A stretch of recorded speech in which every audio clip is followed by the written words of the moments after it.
中元节在农历7月15日，又称为鬼节，也称盂兰盆节，属于3元节之一，也是中国传统的节日，主要是以祭祀亡灵，祈求平安。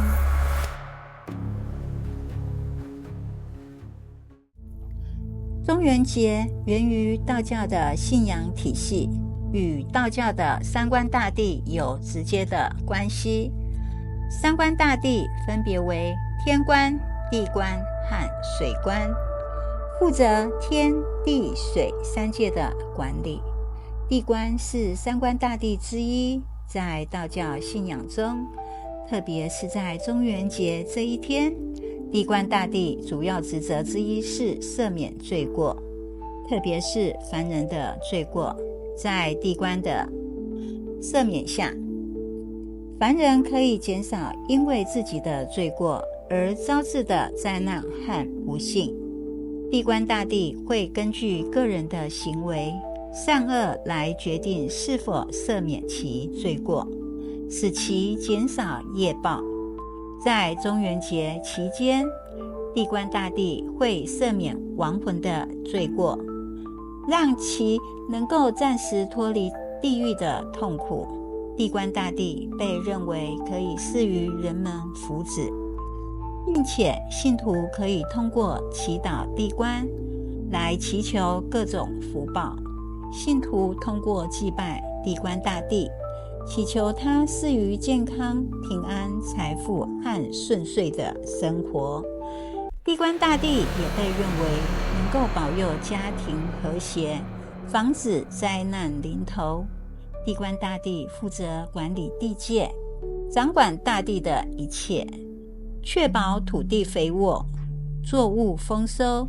地官大帝负责管理阴间的亡灵，确保他们遵守阴间的规矩，会根据亡灵在世时的行为进行审判，决定他们的去处，确保阴间的亡灵能够根据他们的业报轮回转世。地官大帝在道教信仰中扮演着重要的角色，主要掌管赦罪、施予福祉，管理地界、亡灵和阴间，以及调节季节和气候等事务。他的职责范围广泛，涵盖了人们生活的各个方面。信徒通过祭拜地官大帝来祈求平安、福祉和庇佑。中元节在道教中，这一天是地官赦罪日；在佛教中，这一天是盂兰盆节。传说暮年救母，孝心感动天神，使得众生得以解脱。信仰地官大帝的人们会在中元节举行祭祀仪式，祈求地官大帝赦免亡灵的罪孽，保佑生者平安。人们在这一天的祭祀活动尤其重要，会通过各种祭祀仪式来敬奉地官大帝，祈求他的赦免和庇佑。在家中或庙宇中设立祭坛，供奉地官大帝的神像或牌位，进行祭拜，焚烧纸钱和冥币，象征性的给亡灵送去金钱，让他们在另一个世界里无忧。举行超度法会，为那些无依无靠的孤魂野鬼祈福，希望他们能够得到地官大帝的赦免和解脱。供奉各种食物和祭品，如水果、糕点、酒水等，以示敬意和供养。举行各种祭祀和仪式，祭奠祖先，烧纸钱，供奉祭品，以表达对先人的怀念和敬意。一些地方会有法会和祭典，超度那些无主孤魂野鬼，祈求地官大帝的赦罪和庇佑。中元节是台湾重要的传统节日，每年在8月中前后，包括中元普渡、抢孤、放水灯等，中元节的禁忌一般认为风铃可能会招来好兄弟，因此在农历7月时，建议家中若有风铃吊饰，可以先收起来。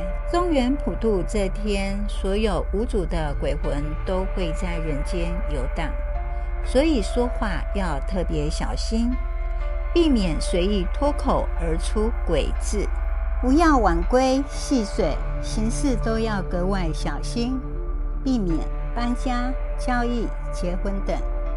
中元节不适合进行这些重大的生活改变，尽量不要靠墙，好兄弟喜欢附在冰凉的墙壁上，所以避免靠近或贴在墙面，以免引来鬼上身。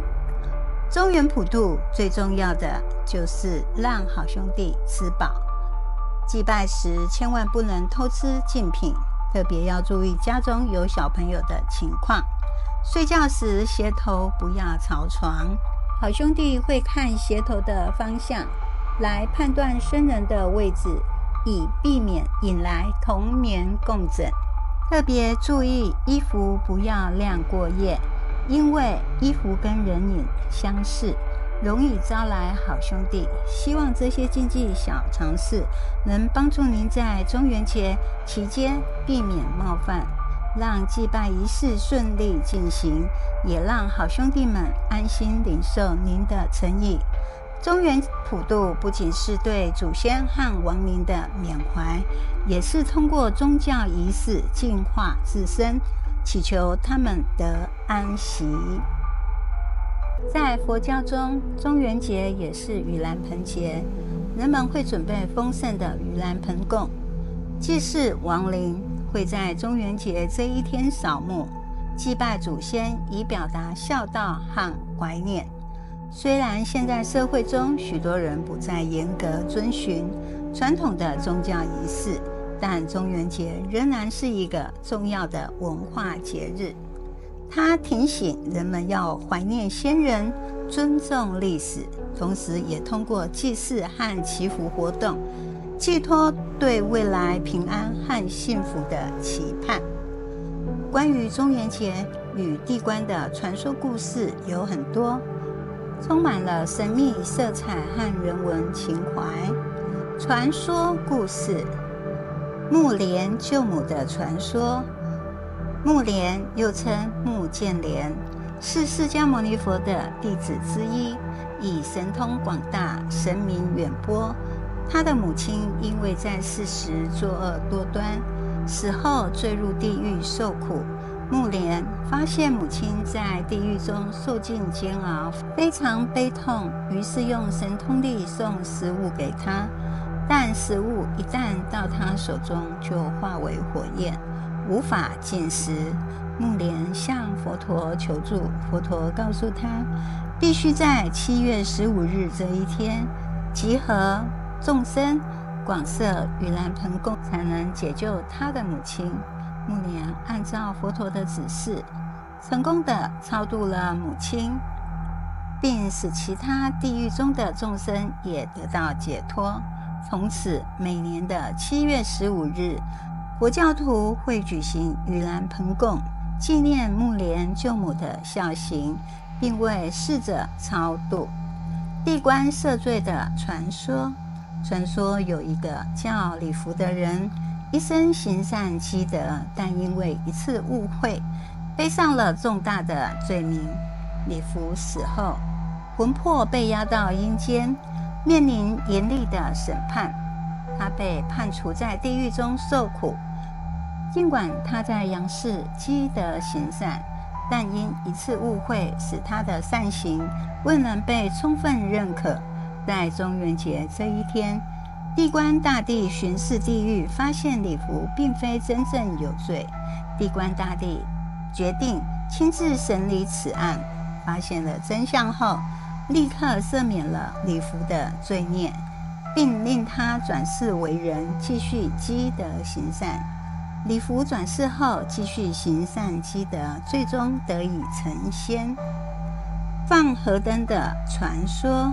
放河灯是中元节的重要习俗之一，很久以前，有一个叫阿莲的女孩，家境贫寒，父母早逝。阿莲非常孝顺，独自一人供养父母的灵位。每年中元节，她都会制作一盏河灯，放在河中，希望能照亮父母的归途。有一年中元节夜晚，阿莲如往常一样将河灯放入河中。这时一阵微风吹来，河灯顺流而下，突然河面上出现了许多灵光。阿莲看见自己的父母在灵光中微笑，朝他点头示意。阿莲明白这是父母在回应他的孝心。从此每年的中元节，村里的人们都仿效阿莲，放河灯为亡灵指引归途。地官显灵的传说，相传在某个村庄，有一个叫张三的人，非常敬奉地官大帝。他每年中元节都会举行隆重的祭祀仪式，祈求地官大帝赦免他已故亲人的罪孽。一次，张三的父亲在梦中显灵，告诉张三他在阴间受到了地官大帝的特别照顾，得以免受苦难。张三深感地官大帝的慈悲，遂更为虔诚地进行祭祀，并告诉村民地官大帝的显灵之事。自此，村中每家每户都开始在中元节祭祀地官，祈求赦罪和平安。这些传说故事不仅丰富了中元节的文化涵养，也通过生动的情节和人物，传达了敬畏天地、孝顺父母、行善积德的传统价值观。中元节与地官的关系体现在地官赦罪的信仰背景下，人们通过祭祀和仪式表达对地官大帝的敬意和对亡灵的怀念。地官赦罪的观念不仅丰富了中元节的文化内涵，也在一定程度上促进了社会的和谐与稳定。非常感谢您的观赏，喜欢我们的影片，欢迎开启好运四重奏，点赞、分享、订阅以及开启提醒小铃铛。